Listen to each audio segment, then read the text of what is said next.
Hey guys, welcome back to another Literalist reaction video. With me, as always, my good buddy, Music Master John Doe. Hiding in the dark as usual. As you do for undisclosed legal reasons. So we will once again be introducing me to something that I have never heard before. Not a hard task. So what do we got today? Today, well, you know what? I said we're going to go down the Rush rabbit hole, and we are going to take another step down into the Rush rabbit hole right here. Okay, you told me that a couple people suggested songs. Is this one of those? This is one of the more requested songs, and it comes from the same album as Free Will. And it's a song called Natural Science. Natural Science. Right, science. Here's Rush, 9 minutes, 19 seconds. Okay, here we go. Enjoy it.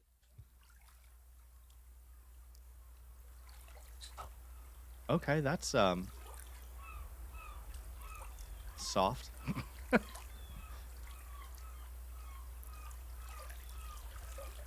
This makes me want to go to sleep on a summer day.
A simple kind mirror to reflect upon our own. All the busy little creatures chasing out the destinies, living in the pools they soon forget about the sea.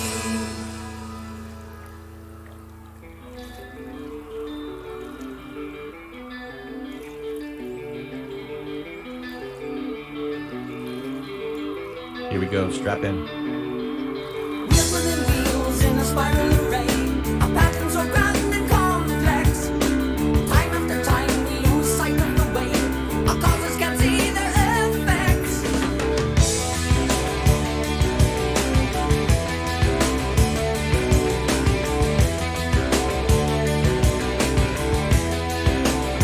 Warp Factor 5.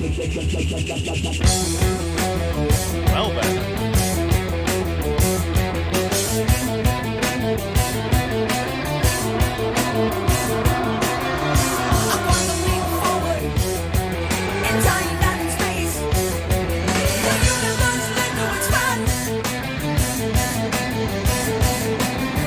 Man, I did not see that transition coming.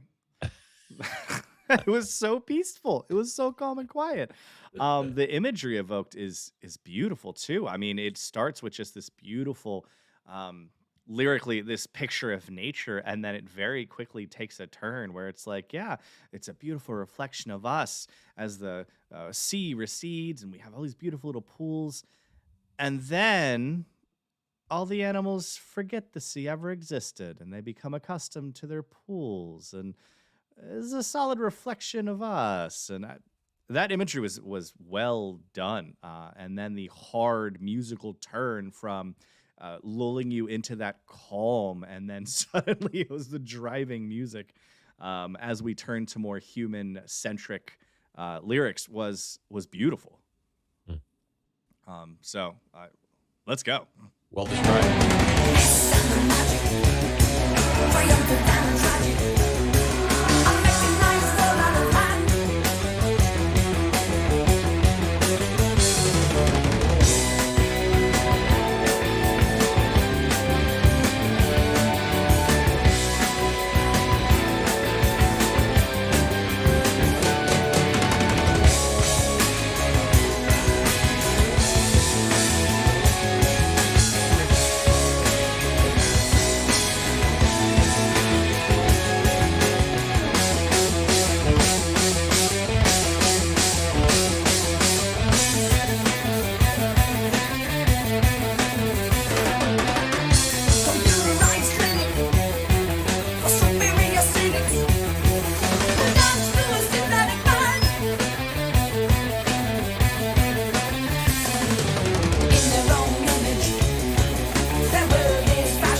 Now that we've been doing this for longer, I'm starting to notice a lot of the things that you will point out when a song is over, like time signature changes and entire key changes with a time signature change, and also um, the entire feel of the piece changes, almost like movements in a classical music piece.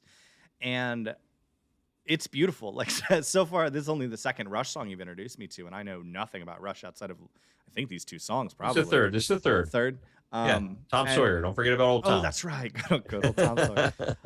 But this reminds me of almost taking the concept, not the style, not the sound, but the concept of classical music and marrying it with modern instruments at the time, modern, even now today, pretty modern.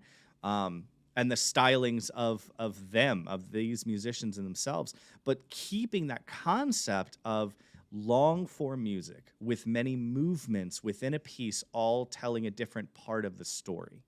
hmm And Yeah. I think that I mean, I don't know if there's more bands out there that do this regularly, but so far I think Rush is nailing it with how they weave that entire tapestry of a movement filled song. Yeah. Well, Rush is kind of a genre all its own. They have obviously borrowed from progressive. They've borrowed from literature. They've borrowed from jazz elements, and then they make it their own. And really, they stand alone. Rush stands alone in genre. I think you could call them arena rock or classic rock or even progressive rock, but really, if you listen to other progressive rock bands, they're not even in the same ballpark. I don't even know they're playing the same sport, you know? So Rush is Rush. I absolutely love Rush. And as you've mentioned before, as big a Yes fan as I am, I have a Yes tattoo on my arm, right? I've been to more Rush shows than I've been to Yes shows. Huh. Oh, okay. Honestly, listening to those little Rushes I've listened to, it makes sense. It makes a lot of sense. And we still have 4 minutes for it to make sense left. Here we go. We'll see.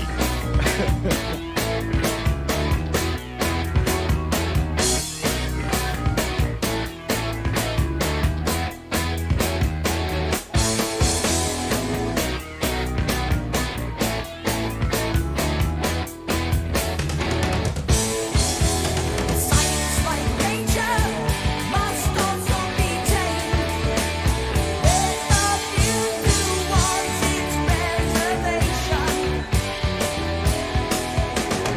In the same state of integrity, it will surely serve us well.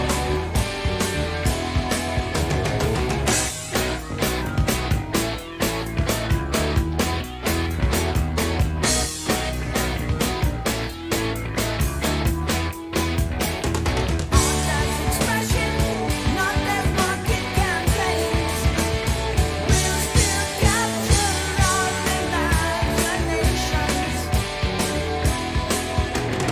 In the same state of integrity, it will surely help us along.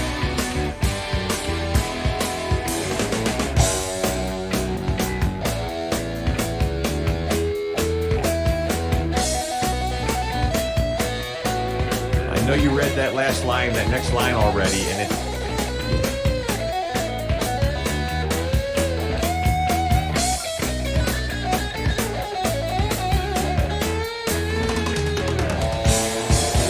Endangered species, the honest man, will still survive annihilation. Forming a world, state of integrity, sense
notice the birds are gone that time.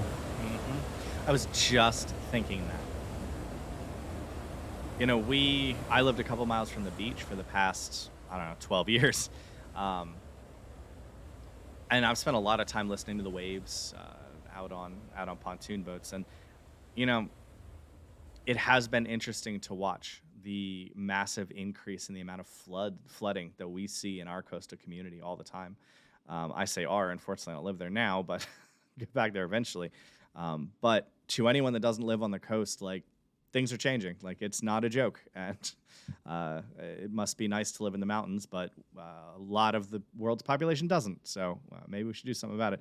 I thought it was very interesting, the entire imagery of trying to preserve nature while also trying to preserve science. Like, they did a good job of that. Like, science is a very good thing. Like, like it or not, the average person, if you live indoors, if you have a car, if you have an air-conditioned house, if you can go to the grocery store and generally buy food without wincing, which a few of us can now, you live better than most kings did when it comes to just your daily comforts. A temperature-controlled environment, a bed not made of straw. Yeah, Like, right. we live very comfortable lives. And so, like, science has made our lives better. But that doesn't mean everything we do is good. Right. It's made our lives more comfortable. And Sure. I argue, well, I hear people, oh, I would love to have lived in the Renaissance. Really? Not me. Really? What about the buckets of poo that were thrown out in the street? You know, I mean, think about that. Yeah, the fact that you had 12 kids because 2 of them lived. And the mother, she's probably on the 3rd mother by the 12th kid, like, because they died in childbirth nonstop. Like, Right. life was not necessarily better. Were there some things better? Sure. The average serf worked less hours in a week than we do now. There were things that were better. But when they weren't working, they were desperately trying to drink their low-quality hooch to escape their terrible lives. Like, I think we romanticize the past a lot while ignoring what it was really like. I think movies do that a lot. You see somehow people on this epic journey that always look like they've showered recently and brushed their teeth. They somehow are walking hundreds of miles and they have a small pack and or nothing but a sword. Where's your water, man? You're going to need a gallon or more a day if you're walking that far. Right. Exactly. It's just, we see a lot that is so unrealistic. And so I think we start to romanticize a period that was not better. Just once, I want to see one of these Queen Elizabeth, or not, Queen Elizabeth, Queen Mary. I want to see one of these old English Queen King films. Show her taking a dump in a bucket. You see, what we do is I was just wiping down the hole on the edge of the wall where we just poop into the moat. And Right. yeah, it's not better. But, I'm thankful for how many good things were done many years ago. Like, I think it was Teddy Roosevelt, right, who started the national park system. So here we have a massive amount of land that is reserved for nature, reserved to let nature flourish, because that is a thing that is very important to preserve a lot of that. If it weren't for national parks and now so many state parks, which are awesome, my wife and I love hiking. And without all of us as a community coming together and saying it's important to preserve this, we don't get to hike. It would just all be things to make profit for capitalists. Like, because a state forest sitting there does not make profit like a paper mill does. So I'm very thankful that at least we do have people that stood up and did some terrible things, but then also did some good things, like make some state parks. Because they had a legacy to be concerned about. They did some good things. I don't know how you got there from this song, which is basically about, crawling out of the primordial soup and then returning to it. I guess you can sort of get there. I think it looks a whole lot at how we act now as humanity, not necessarily just the primordial soup. Right. But yeah, that is at its core, I think, sort of what it is. We became accustomed to our ponds, and then we were like, maybe I'll check out that land, which Right. I think has generally been a bad decision from the start, but Should have stayed in the pond. should have stayed in the pond. I do like swimming. Just throwing it Yeah. out there. Absolutely. Well, there you go. By suggestion from the folks who are commenting, that was natural science. They thought that would be something you'd enjoy. Now, musically, like you said, it is definitely in movements. It really Mm-hmm. follows the plan of typical classical construct, Mm-hmm. where you have themes. It's a single story beginning to end. It has its peak, it has its fast times, its slow times, and it was wonderful musically. You don't even get me started on Rush with music. I just love it. It really makes me drool, and I'm not even the drummer. Terrible, John. But I love know. it.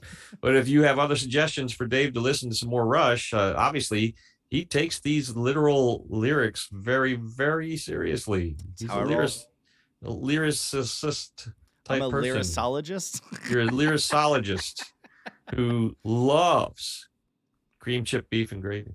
I also love wildly speculating because that's all I'm doing here. I'm wildly speculating. And let's wildly speculate him into some other Rush songs. So you can leave a comment right below, right down there. It's a comment place right down there.